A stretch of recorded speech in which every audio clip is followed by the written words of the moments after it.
Would you take out a business loan to keep your business afloat? Well, here's what some business owners had to say. I didn't go for the business loans at all. I didn't even consider that. If I had that extra loan that I had to pay, then how would I be able to pay it back? Because I still need to pay my rent and all my other stuff. We were basically banking on fees from the learners, and we did take a bit of a slump. We lost few learners. Fortunately, we're back on our road to recovery. We speak to Gary Palmer, CEO of Paragon Lending Solutions, to find out the state of the lending sector as we head out of lockdown. One has to acknowledge that we're in a difficult situation. I think that's the first point. If you are a borrower and you're dealing with your bank, one has to acknowledge it's tough. We're going to come out hopefully soon out of this COVID scenario. And unfortunately, we're going to hit massive headwinds, again, in terms of as an economy, we've gone backwards, even, before COVID. So unfortunately, don't put your head in the sand and hope it's going to go away. The banks are going to have to act. I don't think from a reputational perspective, the banks necessarily want to act, but they're going to be left with no choice. So if one could just over-communicate with one's lender, discuss your numbers, make sure your financial statements are up to date. Don't score an own goal. If you're already on the back foot with the institutions and the lenders, don't go and be difficult with the lenders and don't have information that's not readily available. If you go with a full pack, the banks and other lenders would generally be a lot more patient with you, especially if you performed well before COVID. So does this mean that business owners see hope at the end of the tunnel? So far, it's been pretty good.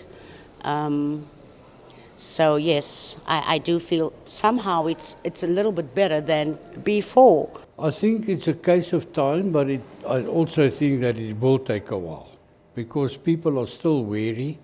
And as you know, a lot of people lost their jobs. We always say that, you've got the IQ, which is your intelligence quotient. You've got your EQ, which is your emotional quotient. And under 2020, under these trying times, there's a new thing called the AQ, which is called the adaptability quotient. So like Bruce Lee said, be fluid like water, and we just had to adapt or die. And what about those who want to get loans for homes and commercial properties? What does the future hold for them?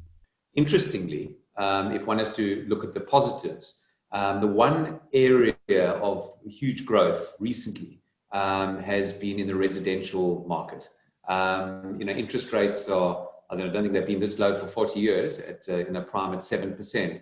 And that spurred on massive growth for properties valued under 3 million. But I do caution your viewers in the respect of, interest rates are probably going to go up again.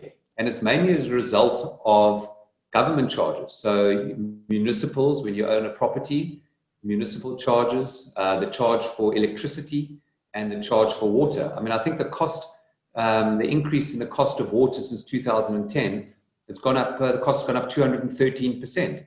So year on year, it's over 10% when you've got CPI at 3%.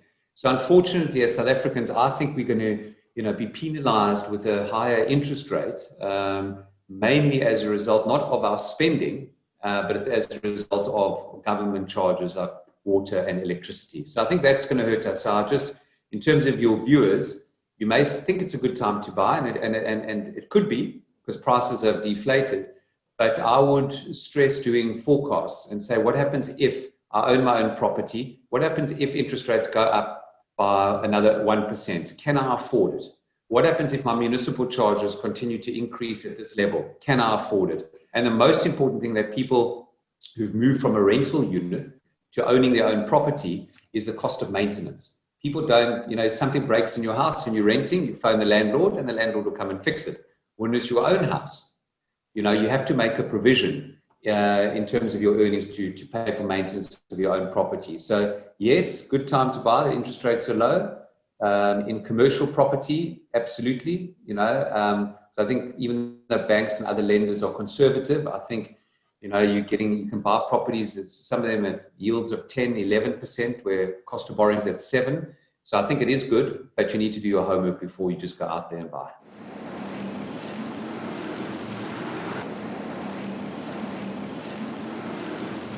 What's up? My name is Christopher Jafta, and you are watching Joburg Today. Boom.